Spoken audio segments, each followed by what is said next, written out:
Dando continuidade, hoje eu estou um pouquinho fanhoso, mas como eu tinha prometido gravar as aulas e o exercício, aí vai, tá? Pelo menos para fins de prova, entendendo que na prova não vai cair os heads, mas em vídeo posterior eu vou explicar como funcionam os heads, as contabilizações e as formas de valor justo e fluxo de caixa. Então vamos lá rapidinho aqui. O valor justo por meio do resultado era o último instrumento financeiro que estava faltando falar, que é aquele que você tem que negociar. Então, quando você tem que negociar, você tem que lembrar que, né, esse ele já é preparado realmente para a saída. Você vai se aproveitar apenas da saída, você não vai se aproveitar dos fluxos constantes. Você vende, você se aproveita desse instrumento financeiro, porque a finalidade dele é explícita de negociação.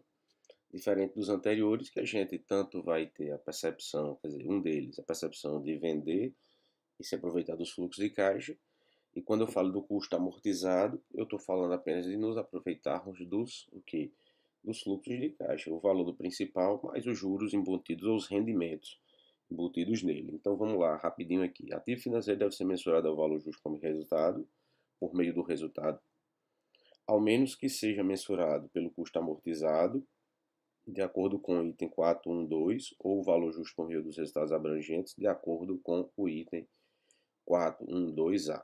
Entretanto, a entidade pode efetuar uma escolha revogável no reconhecimento inicial para investimentos específicos em instrumento patrimonial, que, de outro modo, seria mensurado ao valor justo por meio do resultado, de apresentar alterações subsequentes no valor justo em outros resultados abrangentes. Então, ele está dizendo aí que a escolha inicial, né, você pode escolher por meio do resultado, se não se caracterizar dentro daquele plano de negócio que a gente viu, dentro do custo amortizado ou valor justo, né, outros resultados abrangentes, um elimina o outro, não tem como classificar de uma forma ou de outra. Se for intermediário, resultados abrangentes. Se for apenas o aproveitamento dos fluxos, custo amortizado. Se for, né, com o sentido de negociar, só negociar por meio do resultado. A maioria das empresas vai seguir o seu plano de negócio, pode ser que ela uma só na outra, entendendo que uma percepção de escolha exclui a outra, como no pronunciamento anterior era. Se eu escolhi a negociação, não poderia ser disponível para venda. Se eu escolhi disponível para venda, não poderia ser mantido nem, né, nem poderia ser negociado. E assim vai, um exclui o outro. Eu gosto da percepção anterior, uso ainda as características da percepção anterior porque não se anularam. Na verdade, já tinha discutido isso com vocês, não precisava ter tido normativo novo. Poderia ter sido apenas uma orientação ou interpretação expansiva com esse pronunciamento, porque na verdade o anterior não está tão ruim, né? Apesar desse ser um pouco mais principiológico, mas segue a mesma dimensão, as mesmas metodologias contábeis para questões de contabilização. Mas vamos lá. O valor justo resultado, ou valor justo por meio do resultado, ou o que nós chamamos de destinados a serem negociados ou destinados à negociação. Qual é a finalidade explícita? Negociação. Pronto. Qual é o intuito? Curto prazo. No máximo, realizar a longo prazo se você tiver aí um período maior para tentar vendê-lo. Não se propõe a mantê-lo por um longo período. Você não tem, né, a missão aqui é vender mesmo. Alguém deve o melhor valor naquele momento, você vai lá e vende. Avaliados pelo valor justo, todos os efeitos dos valores justos, diferentemente do que acontecia no valor justo por meio do resultado, que tudo vai para o PL, aqui tudo vai para o resultado do exercício. Mais uma vez, a intenção da entidade, quando eu coloco intenção, é um modelo de negócio. O modelo de negócio vai facilitar a nossa vida, entendeu? Em todos os sentidos. Então, só falta essa forma você já vai entender que ele já está preparado para negociação. Quando é valor justo por meio dos resultados abrangentes, eu tanto mantenho como eu posso vender a qualquer momento. E quando é custo amortizado, eu mantenho até o período recebendo esses fluxos de caixa com seus juros, tá certo? O fluxo de caixa tanto é os juros como os rendimentos. Mas vamos aqui rapidinho. Veja só, como é que eu lanço?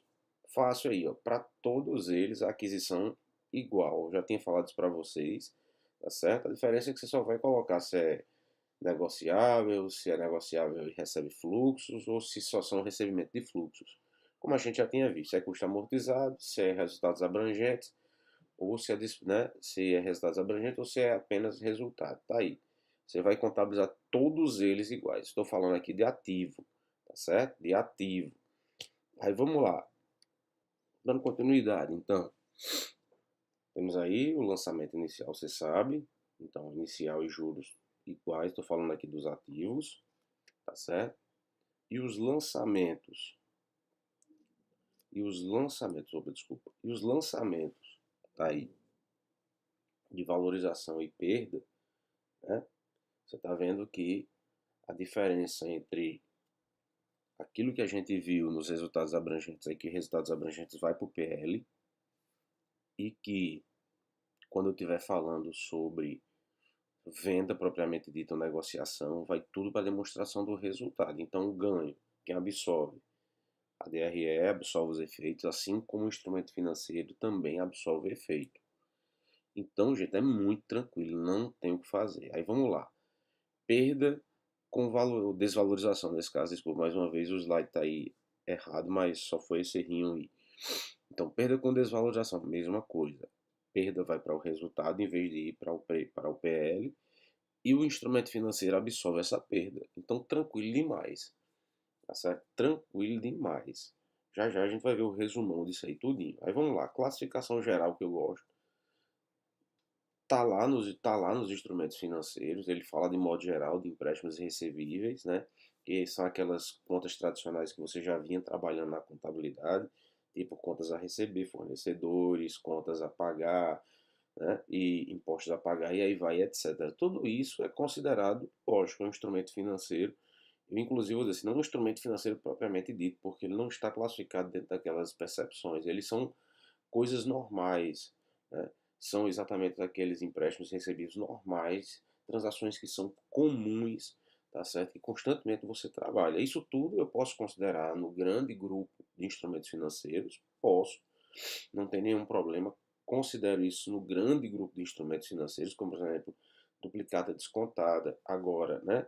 Voltou novamente a percepção da liquidação dos devedores duvidosos, quer dizer, né? Perda com crédito de liquidação duvidosa agora voltou, não tendo mais uma percepção, né, proativa, mas prospectiva. Você vai fazer mais ou menos aquilo que você faz no impairment, né? Você vai tentar descobrir quanto é a perda e vai jogar lá a perda, tá certo? Nos créditos a receber, né, nos clientes, por exemplo. Agora, isso tudo entrou novamente na percepção e existe essa percepção tradicional que não está lá explícito no CPC, mas que essa percepção existe sim, tá certo? Da questão dos empréstimos recebíveis normal nas transações comuns. Aí vamos lá, quais são as características? Registro pelo valor original, a gente sabe disso. Fazemos aí provisões e ajustes a valor presente, aquilo que eu vim dizendo agora, nós vamos levar isso tudo lá para frente, a gente não pode até utilizar, né, o fator histórico, mas aí vamos agora tentar fazer tudo prospectivo para frente, né? Para trazer a valor presente essa perda. Não são negociáveis, a gente não tem, por isso que eu digo assim, eles não estão na percepção propriamente dita de instrumentos financeiros, porque não são negociáveis. Permanece até o vencimento. Temos exemplos aí, contas a receber, fornecedores, clientes, impostos a recuperar. Tudo isso são títulos ou são contratos que vão gerar, né, perdas aí financeiras, tanto para um lado como para o outro, mas não tem aquela percepção de negociar, né? Você não tem ou não se enquadra às vezes nas características que a gente viu, ou não se enquadra na classificação dos instrumentos financeiros como a gente viu. A gente coloca como empréstimos recebíveis normais e transações que são comuns à empresa, tranquilo? Então vamos aqui rapidinho. Vou falar aqui de uma forma bem rápida desse artigo 183, um dos artigos mais importantes para quem está estudando concurso, tá bom? Cai muito em concurso. Acho que é um dos artigos mais explorados em contabilidade é esse. Aí vamos lá. No balanço, os elementos do ativo serão avaliados segundo os seguintes critérios: as aplicações de instrumentos financeiros, inclusive derivativos, ou em direitos e títulos de crédito, classificados no ativo circulante ou no realizável a longo prazo. Então ele já está dizendo aí onde vai ser classificado os instrumentos financeiros. Você não tem que ter dúvida, não vai para ativo não circulante, só pode ser ativo circulante ou realizável a longo prazo. Aí, pelo valor justo, aquilo que a gente viu que destinados à negociação, que a gente fala valor justo, né, por meio do resultado, disponíveis para a venda, quando a gente classifica em valor justo por meio dos resultados abrangentes, e temos aí o custo de aquisição, o valor da emissão, que a gente chama de custo amortizado. Tá aí, ó. Todos esses aqui de cima, eles têm uma percepção mais fácil, né? Eles estão classificados em alguma coisa relacionada à negociação, e os de baixo é aquilo que eu só quero cumprir, tá certo? Aqueles cumprir o quê? Cumprir aquelas disposições legais e contratuais. Então, olha só, ajustado ao valor provável de realização, quando este for inferior, no caso das demais aplicações e outros direitos e títulos de crédito. Então, inclusive, ele já traz aí a questão do impairment, tá vendo? Quando este for inferior, aquela comparação entre o valor, né, do custo, né, ou o valor do reconhecimento inicial, com suas variações, e o valor justo. Tranquilo? Só que valor justo, né, para instrumentos financeiros, elas têm várias percepções, ou nós podemos classificar de formas diferentes, ou se nós quisermos encontrar esse valor justo, olha só o parágrafo primeiro, o que é que ele diz. O que é valor justo, né, para instrumentos financeiros? Os instrumentos financeiros, o valor pode se obter, o valor justo, pode se obter em um mercado ativo. Se tiver um mercado ativo, a gente resolve o problema. Por quê? No mercado ativo, os valores vão estar disponíveis. Decorrente de transação não compulsória realizada entre partes independentes e na ausência de um mercado ativo para um determinado instrumento financeiro, quer dizer, não existe um mercado que determine valores. O que é que a gente faz então? Determinados instrumentos financeiros, o que é que a gente vai fazer para determinar o valor dos instrumentos financeiros? Primeira forma, o valor que se pode obter em um mercado ativo com a negociação de um instrumento financeiro de natureza prável e riscos similares. Quer dizer, eu vou num mercado ativo, onde tenha o quê? Bens similares, então a similaridade eu vou utilizar aquele valor similar para o meu bem. Segunda forma, o valor presente líquido dos fluxos de caixa para instrumentos financeiros de natureza, prazo e riscos similares. Vou utilizar aquela percepção do valor justo, tá? Aquela percepção mais legal que nós temos lá. Lembra? Percepção do ativo. Valor presente líquido dos fluxos de caixa trazidos a valor presente. Nós vamos utilizar mais ou menos aquilo, tá certo? Que se faz lá no impairment. Lógico, tem cálculos mais avançados que pessoas podem utilizar, mas valor presente, né, dos fluxos de caixa, nós vamos usar aquela equaçãozinha tradicional para descobrir qual o valor, aquilo que a gente faz lá no impairment.